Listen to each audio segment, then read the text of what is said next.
So during the Raccoon City incident in Resident Evil 3, we knew there were several key factors that ultimately decided the course of this franchise, from the population being overrun with the countless zombies and monsters, to all the other external factors that would influence on how certain events happened during the course of this catastrophe, with one of those factors being the U.B.C.S. or the Umbrella Biohazard Countermeasure Service, the ragtag group of soldiers who was tasked to infiltrate Raccoon City right in the middle of the T-virus outbreak. But the question beckons, who exactly were the soldiers that were sent there?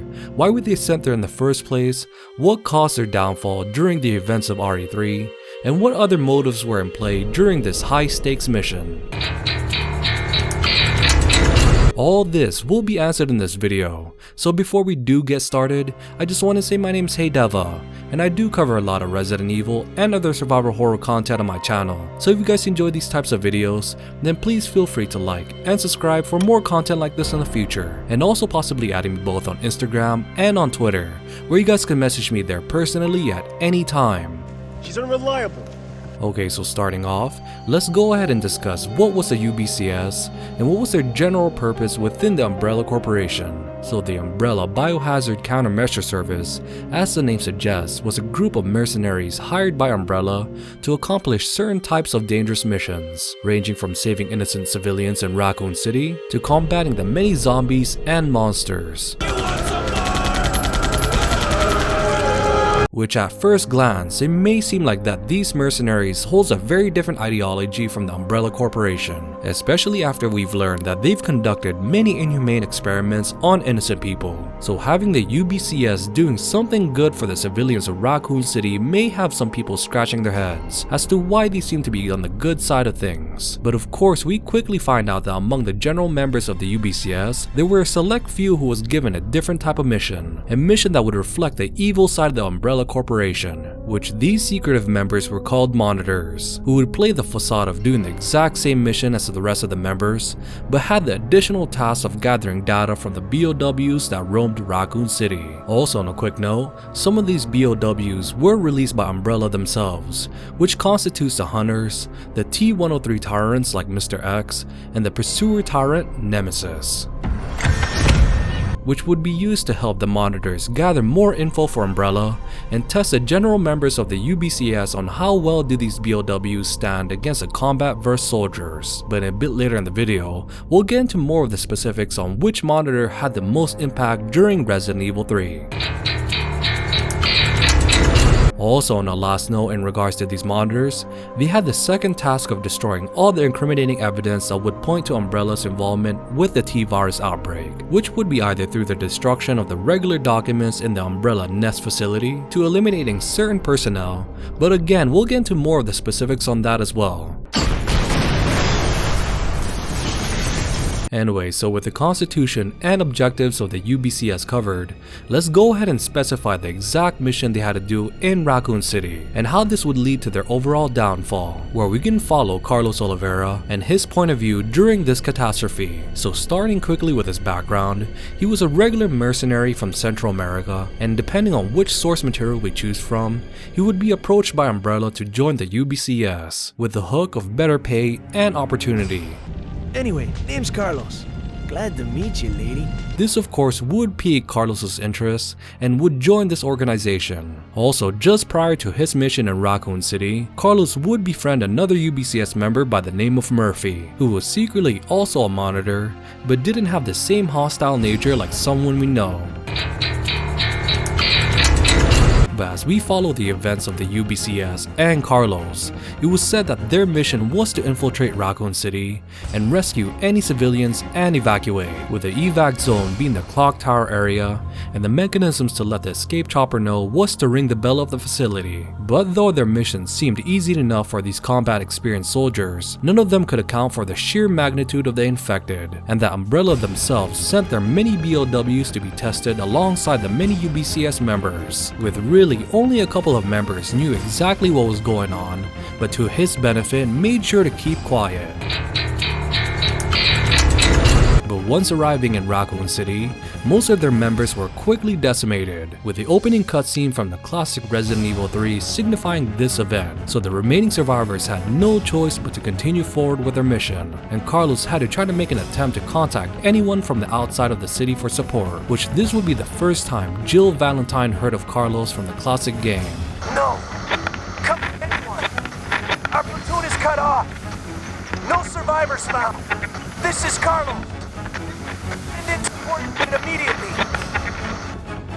Also, him and a couple other surviving members took shelter in one of the cable cars in hopes to make it to the clock tower area for a possible evacuation, but all seemed hopeless due to their dwindling numbers, and Mihkail, a captain of the UBCS, was severely injured, leaving Carlos and this guy to figure out how to operate the cable car and securing the parts that would help activate it. But as we know, this would help Carlos eventually meet up with Jill Valentine, a member of the RPD STARS Alpha unit, who survived the Spencer Mansion incident in Resident Evil 1, which drew suspicion by Jill due to Carlos's association with this evil corporation, though that would change with the cutscene that we see here, showing that regardless of his role within the Umbrella Corporation, Carlos was not one to have a shady side to him, with his true primary motivation during his mission was to save civilians, and that was it. Tell me, why did Umbrella send your team in? We're here to rescue the civilians. Don't lie to me. Umbrella is the reason why this whole mess began. Look, we're just mercenaries, hired hands. Do you really think the Master would tell his dogs why they have to retrieve the stick he just threw? If you want answers, you should talk to someone else. I am not with Umbrella. Believe it or not, we're only here to rescue the civilians. If you can trust me, then help us. Think about it.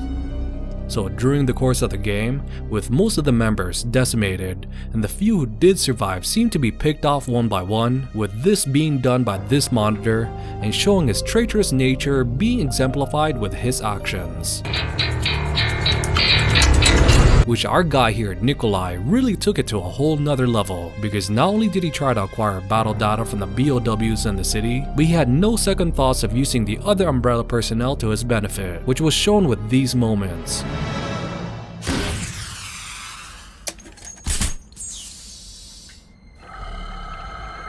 Hey, something's wrong. Sir, let's regain our distance then. What the?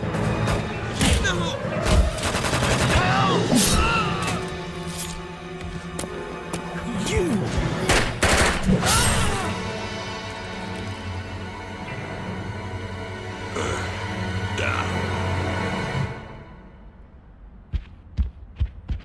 Impressive. I won't underestimate it next time.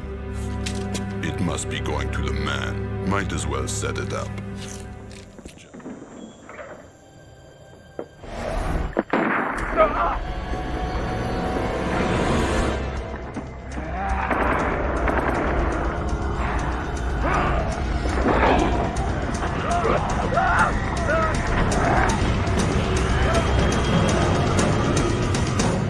With the reasons for this was that the more data he acquired, the heftier his reward would be. This would even lead him to eliminating the other monitors during this mission, with examples to this was with Murphy and Tyrrell, where he would eliminate them and would gather the data they've acquired for himself, which this factor already undermines the UBCS and their mission for survival if they make it to the clock tower area. Also, it wasn't enough that Nikolai knew about the T-103 tyrants being sent to Raccoon City, but also knew about Nemesis and the tyrants' goal of hunting down the remaining STARS members, which would explain his hostility towards Jill due to her being a target by Nemesis, and anyone who would interfere with that objective would be subjugated to the exact same eliminating protocol that Jill had.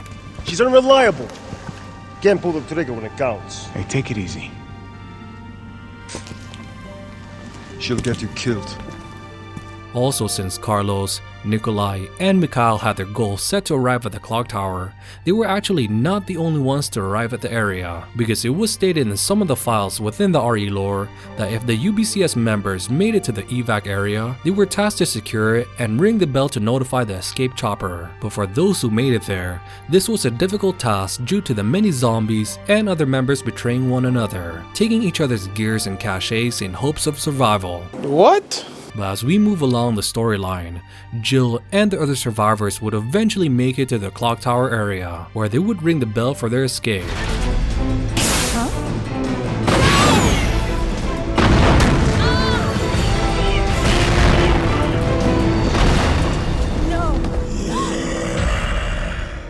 So with Nemesis destroying the escape chopper, it was with the help of Carlos that made a big difference for the series, because it was him who kept Jill alive for the following day after she was infected by the T-virus. Because what would have happened during the franchise if Jill wasn't around for the future events of the RE storyline, where we would have missed all this.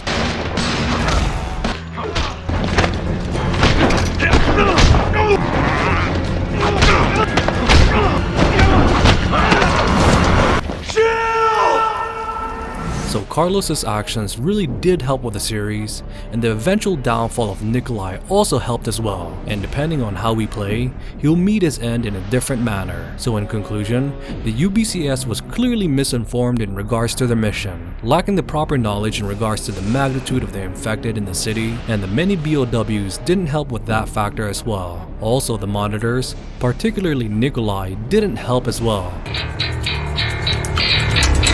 where he only worked for his benefit, regardless if this would be the detriment to the other members of the UBCS. Also, Nemesis roaming around didn't help at all as well, but in the end, Carlos would assist Jill in her escape of Raccoon City, allowing her to move forward in the franchise and make the global impact due to her part of founding the BSAA. Anyways, what did you guys think of the UBCS, and who was your favorite and least favorite character in the group? Please let me know, and why, on the comment section down below. Also, if you guys enjoyed the content, then please feel free to check out my other videos on my channel as well. Anyways, thank you guys so much for watching, and as always, you guys have a great rest of your day, and this is Hey DeVuH, and I'll see you guys on the next video.